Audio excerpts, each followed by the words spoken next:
नमस्कार दोस्तों, आप देख रहे हैं न्यूज़ टीवी चैनल। मैं पूजा गुप्ता और मेरे साथ हैं प्रियल गरानी। आज हमारे सामने उपस्थित हैं मिस्टर टोनी, जो न्यूज़ टीवी चैनल के हेड हैं और साथ ही साथ एनजीओ के चेयरपर्सन हैं। तो चलिए सवाल शुरू करते हैं। पहला सवाल करेंगी प्रियल गरानी। सर, ये ड्रग पेडलर बहुत पहले से ही है, पर अभी सेलिब्रिटी का फेस आने के बाद ही, इन्वॉल्वमेंट होने के बाद ही क्यों इतना हाईलाइट हो रहा है? अभी देखिए, आपके सवाल में जवाब था कि ड्रग पेडलर्स पहले से ही है। ड्रग्स तो कई सालों से चलते आ रहे हैं। अब फिल्म इंडस्ट्री में सिर्फ ड्रग्स हैं ऐसी बात नहीं है। Please hold the mic. News TV channel वाले जो हैं, विद रिगार्ड टू मीडिया, मैं भी मीडिया से हूँ तो I can not blame news TV channel या फिर एनी अदर मीडिया चैनल्स। जब ये आर्यन खान का केस हुआ था या सुशांत सिंह राजपूत का केस हुआ था, तो उस टाइम पे और कुछ न्यूज़ दिखाई नहीं दे रही थी हम लोगों को। मतलब कोविड पीछे चला गया था, right. Sushant Singh news each and every channel पे था, क्योंकि उनको पता था कि टीआरपी मिल रही है इस पे, right. Everybody wants to know how he died and for what was the exact reason behind for committing suicide. अब वो सुसाइड था या मर्डर था, ये तो अभी तक इन्वेस्टिगेशन चल रही है। द मैटर इज सब्जुडाइज्ड, तो we can not speak much on the subject. Secondly, drugs सिर्फ मुंबई में, ये तो गलत है।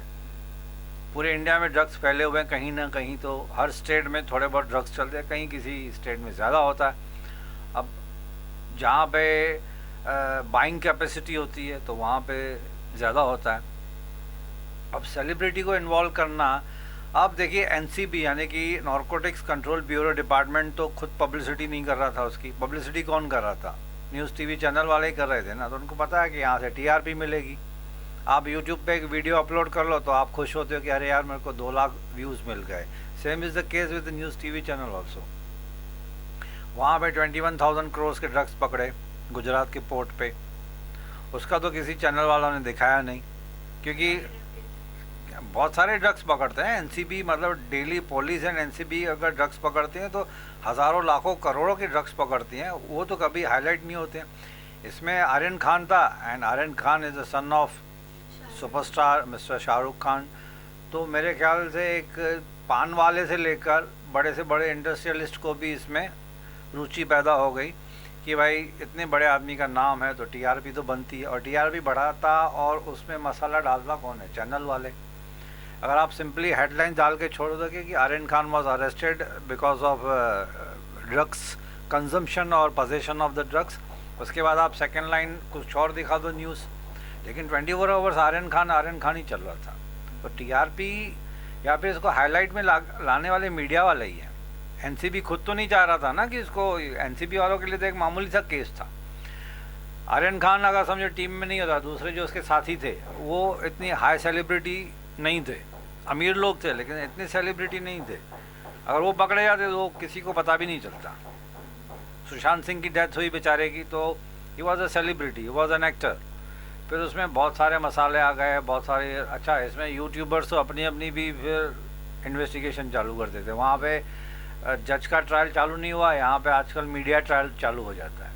और एक चैनल नहीं, जो चैनल आप चालू करो न्यूज़ चैनल, उस पर आर्यन खान था। कोविड पीछे चला गया, वैक्सीनेशन पीछे चली गई, दुनिया भर की न्यूज़ पीछे चली गई, आर्यन खान फ्रंट में था।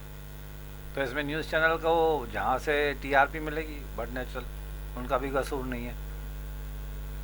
But that was not good actually. तो आपको क्या लगता है, ये सच में आर्यन खान ने ऐसा कुछ किया या फिर ये इनके लिए साजिश है, कोई ट्रैप है? देखिए, जितना मैंने इस केस को स्टडी किया था ना, तो कोई भी ड्रग्स उसके पॉकेट से ऑन पर्सन जिसको बोलते हैं, मतलब व्हेन ही वाज अरेस्टेड, तो उसकी जेब से कुछ भी ड्रग्स नहीं मिले थे। ड्रग्स उसके दोस्त के शूज़ में से या कहीं दोस्त के। तो उस केस में आर्यन खान को अरेस्ट किया था कि व्हाट्सएप चैट्स पे, राइट। एंड आर्यन खान जो था वो बाहर फॉरेन कंट्रीज़ में पढ़ाई करके आया था। वो पुराने व्हाट्सएप चैट्स उनके खोले गए। अब सुप्रीम कोर्ट की 2 अलग अलग जजमेंट्स हैं कि व्हाट्सएप एक केस में ऑफिशियल माना गया है, एक केस में ऑफिशियल नहीं माना गया है। तो मुनमुन सेन, मुनमुन कुछ नाम था ना वो लेडी का जो सुशांत सिंह की हाँ मुनमुन नहीं, मुनमुन दमेजा तो इसके साथ थी, आर्यन खान के साथ थी। सुशांत वाली के केस में जो उसकी गर्लफ्रेंड का नाम था, तो with due respect to that lady, वो केस में जज ने बोला कि नहीं, ये व्हाट्सएप चैट्स को हम रिलाई नहीं करेंगे because this is an electronic medium. Electronic medium can be tempered. मतलब फॉर एग्जांपल कोई अमिताभ की आवाज़ निकाल रहा है, अभी हज़ारों डबिंग आर्टिस्ट हैं जो अमिताभ की आवाज़ निकाल सकते हैं, मैं खुद अमिताभ की आवाज़ निकाल सकता हूँ। तो मैं अगर आपको बोला हेलो पूजा मैं अमिताभ बच्चन बोल रहा हूँ, तो आप सोचो अरे अमिताभ, अब मैं कुछ आपको गाली दे दूँ तो इल्ज़ाम तो अमिताभ के ऊपर चला जाएगा। तो दैट्स वाई इलेक्ट्रॉनिक मीडियम को किसी भी कोर्ट ऑफ लॉ में स्टैंड नहीं करता है वो, मतलब that's not a valid proof. तो ये व्हाट्सएप चैट सुप्रीम कोर्ट की जजमेंट है। देखिए व्हाट्सएप चैट भी तो उन्होंने कहा था कि let us have a blast. अब ये लिंगो है, एक लिंगो मतलब आप जवान लड़के लड़कियां जो हैं टीनेजर्स हैं, आप लोगों की लैंग्वेज ही अलग है। उस लैंग्वेज में let us have a blast, blast का मतलब बम से ब्लास्ट करना, एक्चुअली टेक्निकल मीनिंग तो वो होता है। आपने बोल दिया कि let us have a blast कि चलो आज धमाल करते हैं, कहने का मतलब है कि चलो धमाल करते हैं। अब उस धमाल में ड्रग्स लेना है या दारू पीना है या फिर नाचना गाना है, वो एवरीथिंग इज कवर्ड। ब्लास्ट मतलब धमाल करना, मज़ा करना, एम आई राइट? आप लोगों की लैंग्वेज है यंगस्टर्स की, है ना। हम जब पार्टी करते हैं तो हम तो ऐसे बोलते चल यार मौज मस्ती करते हैं, हमारी लैंग्वेज वो थी मौज मस्ती, चल पार्टी करते हैं, थोड़ी थोड़ी बात पे एग्ज़ाम में पास हो गया, नौकरी मिल गई, चल पार्टी करते हैं। आप लोग बोलते हैं धमाल करते हैं, और बहुत सारे लिंगो आ गए हैं अलग अलग। दैट इज, उसका मतलब ये थोड़ी कि ब्लास्ट मतलब बम ब्लास्ट करेंगे कोई। आर्यन खान पे कौन से सेक्शन लगाए गए थे और क्या आपके हिसाब से सारे सेक्शन सही थे? देखिए मैं लॉयर तो नहीं हूँ, लेकिन मैंने पहले ही कहा था कि मैं खुद नज़र रखे हुआ था हर चैनल पे, और ये मुझे थोड़ा being an investigative journalist my self तो मुझे अच्छा लगता है। मेरे हिसाब से जो भी इल्ज़ाम लगे थे वो ज़्यादातर बेबुनियाद लग रहे थे मुझे, क्योंकि इसमें जो highly respected zonal director Mister Sameer Wankhede थे, he was deputed in the department of narcotics. Mister Sameer Wankhede जो किसी और डिपार्टमेंट में पोस्टिंग थी, उनको डिप्यूटेशन पे लाया गया था एनसीबी में। एनसीबी मतलब नार्कोटिक्स कंट्रोल ब्यूरो, बिकॉज उनका नाम था, रेस्पेक्ट थी। तो सीनियर्स ने बोला कि नहीं, समीर वानखेड़े को इस डिपार्टमेंट में डिप्यूटेशन पे लाया जाए टू कंट्रोल द ड्रग्स। तो कुछ मिस्टेक्स मेरे ख्याल से समीर वानखेड़े से या उसके डिपार्टमेंट से भी हुई थी। पहले तो उन्होंने जो विटनेसेस बनाए थे, सीबीआई वाले और नार्कोटिक्स वाले विटनेसेस लेके जाते हैं, गवर्नमेंट ऑफिस में से ऑफिसर्स को लेते हैं, कोई नॉन पर्सन्स को लेते हैं, कि जब पंचनामा बनेगा तो उसमें वो विटनेस साइन करते हैं। क्योंकि नार्कोटिक्स वालों के ऊपर भी तो इल्ज़ाम लग सकता है ना, कि आपने मिस्टर ABC को पकड़ा या ABC के घर पे या दुकान पे ऑफिस में जाके रेड किया आपने, तो हो सकता है नार्कोटिक्स वाले खुद ही ड्रग्स लेके गए अपनी जेब में, राइट, और दिखा दिया कि उसके कबर्ड से मिल गई या उसके ड्रॉअर से मिल गई जहाँ पे वो रेड करने जा रहे हैं। तो इसके लिए जो गवर्नमेंट के रूल हैं वो विटनेस साथ में लेके जाते हैं, और विटनेस जो है उनका क्लीन बैकग्राउंड होना चाहिए मेरे हिसाब से। बट यहाँ पे जो विटनेस को लेके गए थे मिस्टर गोसावी था एक, और दूसरा भी एक, हाँ, लेकिन गोसावी के ऊपर ज़्यादा इल्ज़ाम लगा, बिकॉज गोसावी के ऊपर खुद के ऊपर पूना में फ्रॉडुलेंट केस की एलिगेशन चल रही थी। तो एनसीबी से यहाँ पे, with due respect to NCB is a central agency, मेरा कोई हक नहीं बनता उनको क्रिटिसाइज करने का, बट बीइंग अ लेमैन या मीडिया पर्सन मुझे लगता है कि वो विटनेस का बैकग्राउंड चेक करके लेके जाते तो वो ज़्यादातर रिपरकशंस या कॉन्सिक्वेंसेस और समीर वानखेड़े के ऊपर जो इल्ज़ाम लगाना या एनसीबी डिपार्टमेंट के ऊपर जो इल्ज़ाम लगा वो नहीं लगता, क्योंकि गोसावी ऑलरेडी वांटेड था और उसको बाद में फिर पुलिस ने पकड़ा।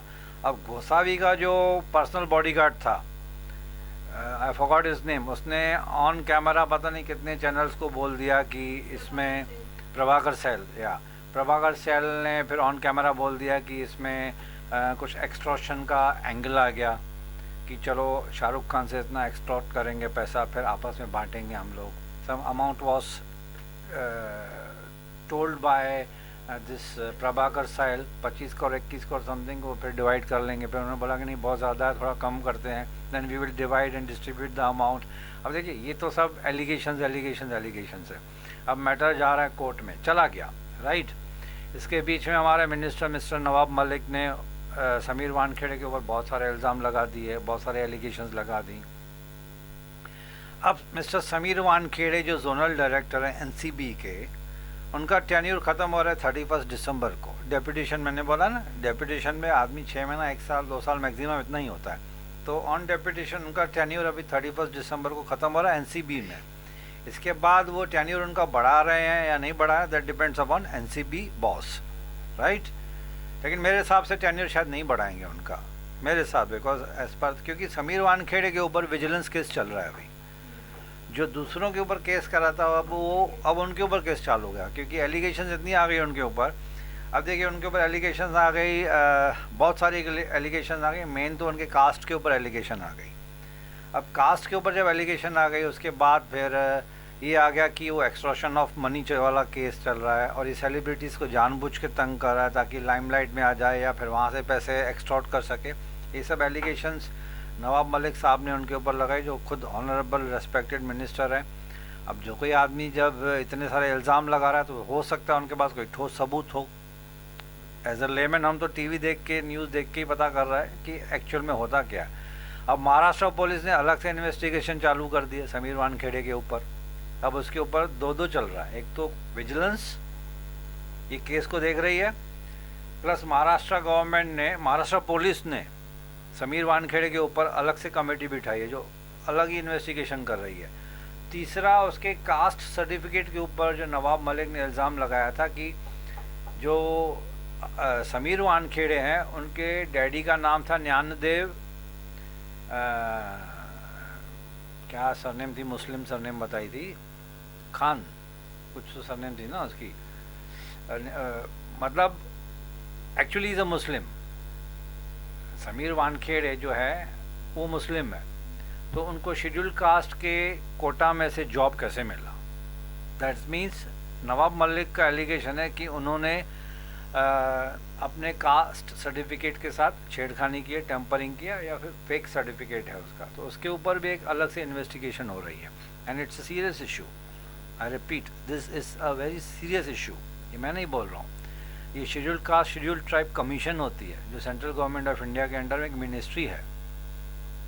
वो इस बात पे बहुत ही कड़ी निगरानी रखते हैं कि at the time of appointment of any candidate who himself और हरसेल्फ डिक्लेयर कि आई am from reserve category, schedule caste, schedule tribe या फिर ओबीसी, तो सर्टिफिकेट सबमिट करना पड़ता है eight the time of appointment of a job in any of the government offices. Private में नहीं, गवर्नमेंट ऑफिस में रूल है.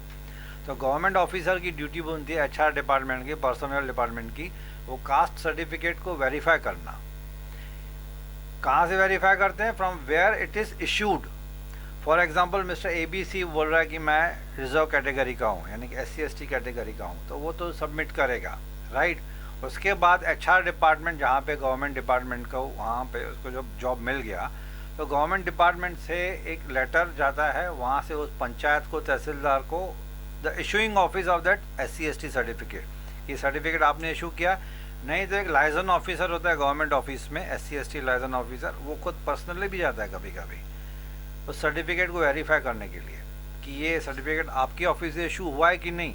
फिर वो राइटिंग में देते हैं कि yes this is genuine SC/ST certificate. ये जो गाइडलाइंस है वो SC/ST कमीशन मिनिस्ट्री से है to all the government office कि इसको आपको स्ट्रिक्टली फॉलो करना है. वो इसलिए कि फॉर एग्जांपल अगर मैंने एक गलत कास्ट सर्टिफिकेट बना लिया, I am from general category but reserve quota में मेरे को जॉब चाहिए अगर, और मैंने नकली कास्ट सर्टिफिकेट बना लिया, तो एक सीट तो मैं खा गया ना, फ्रॉड किया ना मैंने.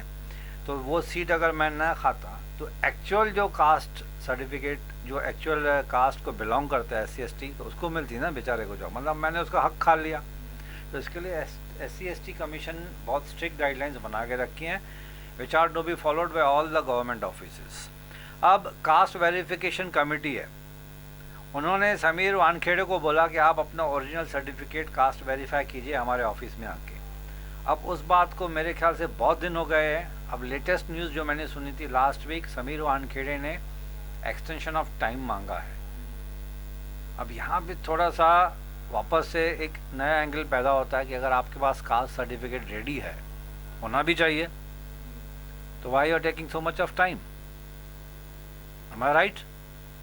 प्लस उसने कास्ट सर्टिफिकेट तो एनसीबी डिपार्टमेंट में ऑलरेडी सबमिट किया होगा ना, एनसीबी में या जहाँ पे उसकी पहले से पोस्टिंग हुई होगी, तो वहाँ से भी तो वेरीफाई किया जा सकता है ना। तो why so much of time they are taking?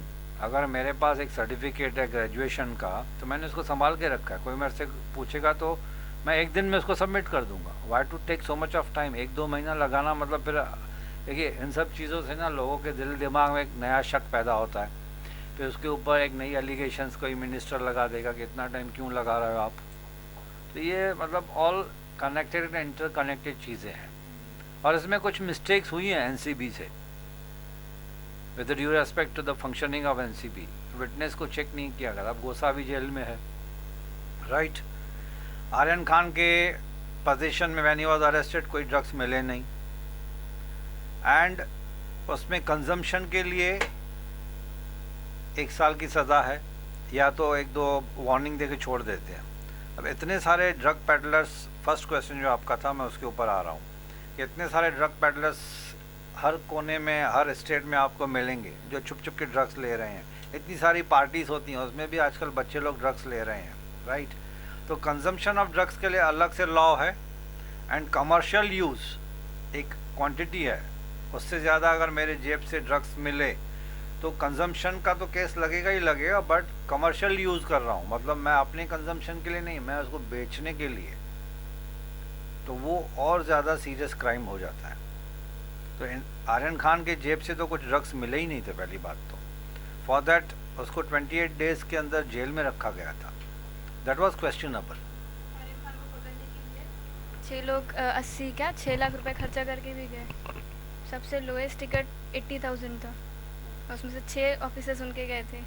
उनके पास इतने पैसे हैं, बाकी सारे लोग पकड़े नहीं जा रहे, आर्यन खान को पकड़ने सब चले गए थे। ये आपने अच्छा क्या योर क्वेश्चन इज ओवर ना? और भी उसमें ऐड कर रही हूँ, आपको भी लगता है कि ये पॉलिटिकली मोटिवेटेड है?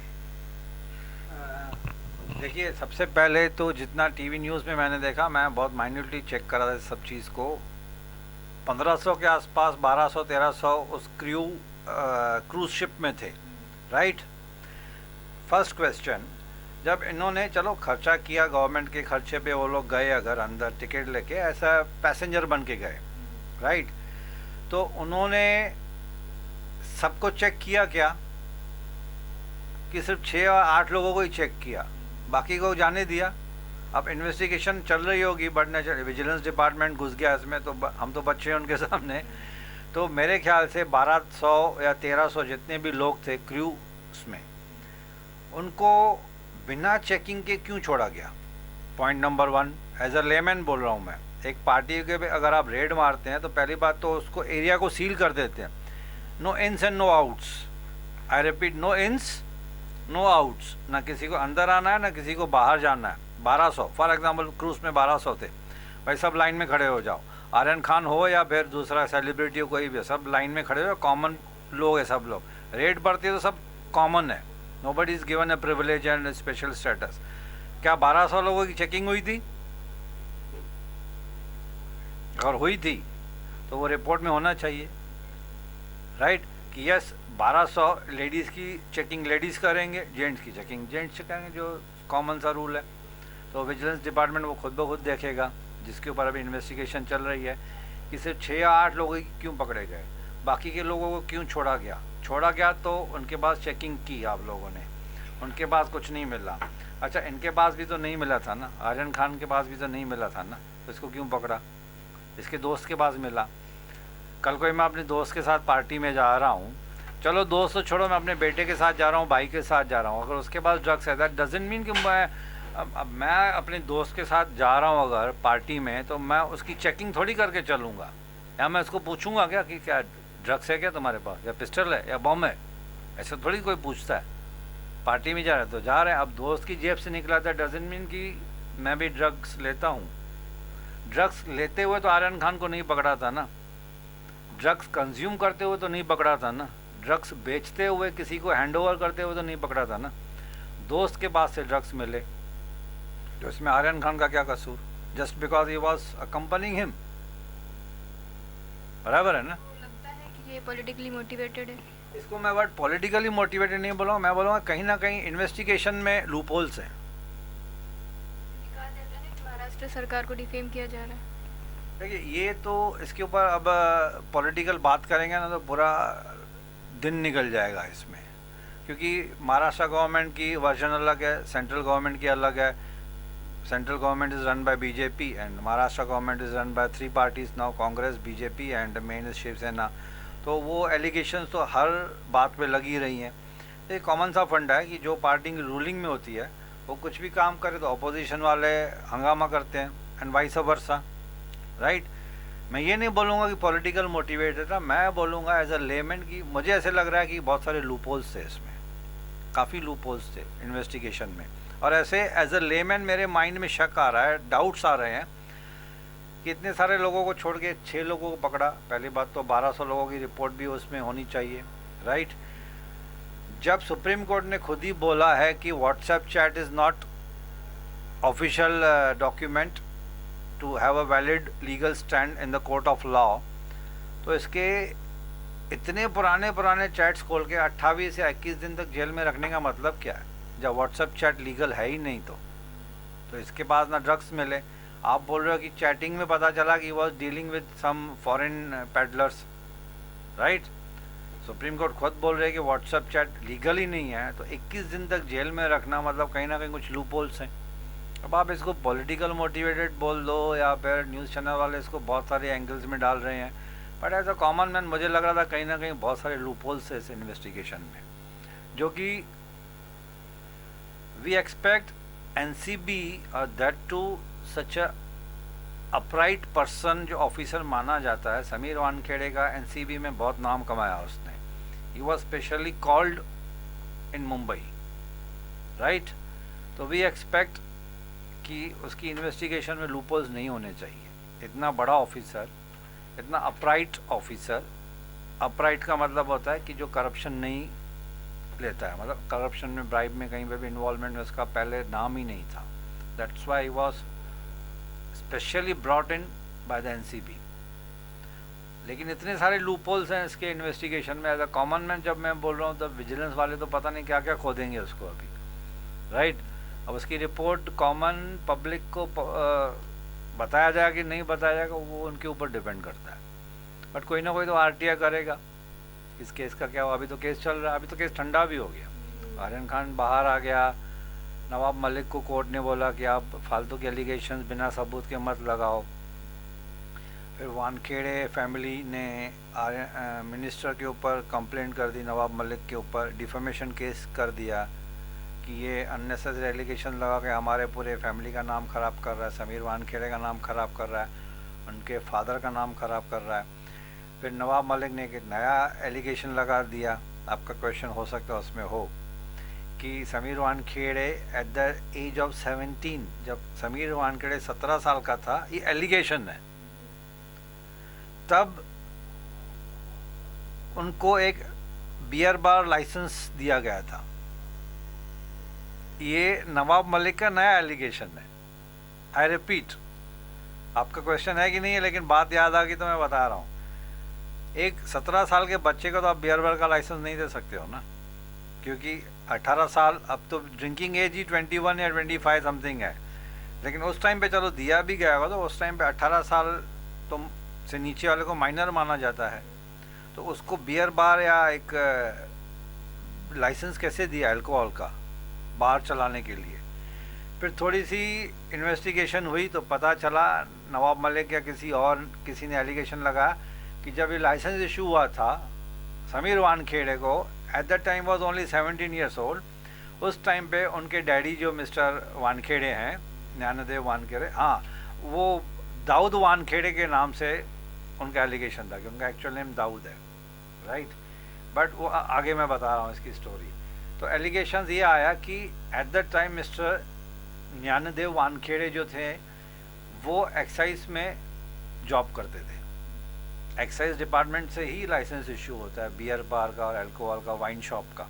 तो ये फिर एलिगेशन आया कि उन्होंने अपने बेटे को फेवर किया, कहीं कहीं अंदर से अपने बॉसेस को बोल के लाइसेंस इशू करवाया अपने बेटे के बियर बार के नाम पे। 17 साल का जब समीर था। अब ये एलिगेशन है, उसके ऊपर भी इन्वेस्टिगेशन चल रही है अभी, ये प्रूव करने के लिए कि जब लाइसेंस इशू हुआ था तो उस वक्त समीर वानखेड़े की एज कितनी थी। अब उसके ऊपर भी इन्वेस्टिगेशन चालू हो गई।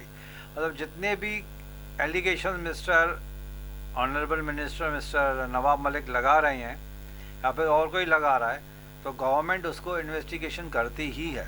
भले वो मेरे ऊपर, मेरे जैसे कॉमन आदमी के ऊपर भी कोई एलिगेशन लगाएगा ना, तो गवर्नमेंट का जॉब बनता है उसको डिस्क्रीट इन्वेस्टिगेशन भी बोलते हैं कभी कभी, हिडन, कि मुझे भी पता नहीं चलेगा कि मेरे पेपर्स चेक किए जा रहे हैं पीछे बैठ के।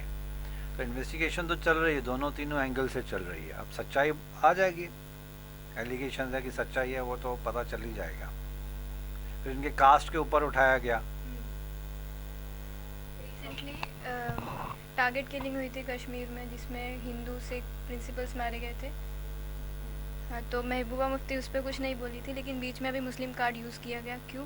उन्होंने ये बोला क्योंकि शाहरुख खान के बेटे आर्यन खान, खान सरनेम है उनका, तो हर जगह मुस्लिम हिंदू कार्ड्स क्यों यूज़ होते हैं, आप बता सकते हैं? अब देखिए, ये तो कास्ट से लड़ाना ये आज की बात थोड़ी है, ये तो राजा महाराजाओं के टाइम से चलते आ रहा है। मुगल्स ने रूल किया, राइट, तो उनके ऊपर एलिगेशन लगे कि वो सिर्फ मुस्लिम्स को सपोर्ट करते हैं, हिंदुओं को मारते हैं। फिर हिंदू राजा आ गए, मौर्य डायनेस्टी आ गई। इसके बाद मुग़ल एम्परर्स ने काफ़ी टाइम राज किया। अंग्रेज़ों ने हिंदू और मुसलमानों को लड़ाया, राइट।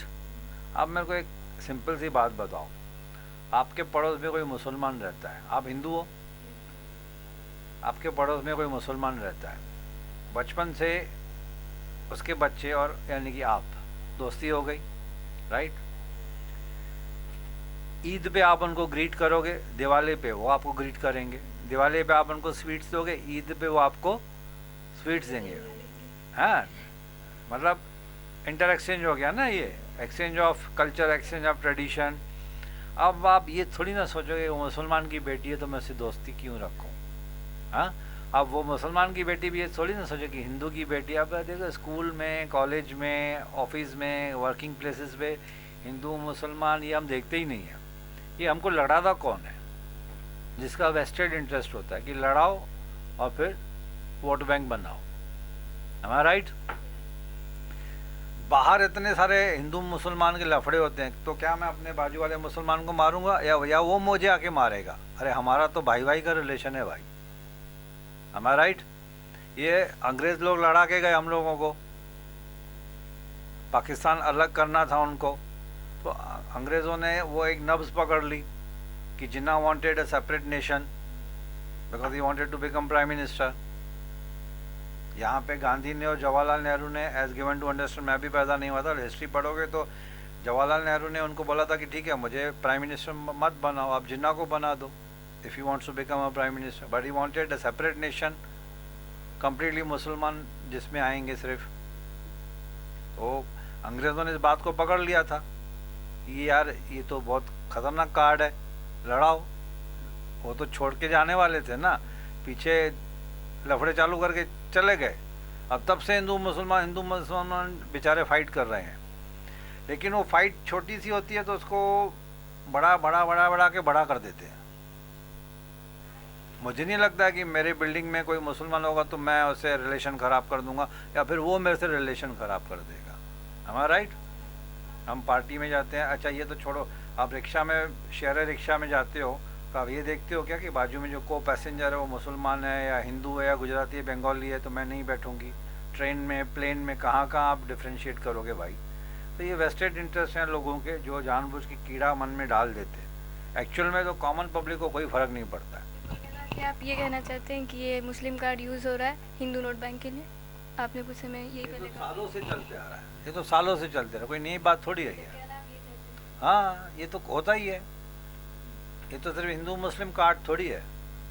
हर चीज़ में वो पॉलिटिशियंस का काम ये है कि देखना है कि यहाँ पे ज़्यादा वोट बैंक बनेगा, तो चलो उस बात को छेड़ दो, बराबर है ना, उस बात को छेड़ दो और वोट बैंक बना लो, डेवलपमेंट पीछे रह जाएगी। और अनफॉर्चुनेटली लोग भी ऐसे हैं कि उसमें बहकावे में आ जाते हैं। हम लोग को क्या देखना है कि भाई वो पॉलिटिकल पार्टी जो डेवलपमेंट चाहती है, सच्चे दिल से डेवलपमेंट चाहती है, तो उसको वो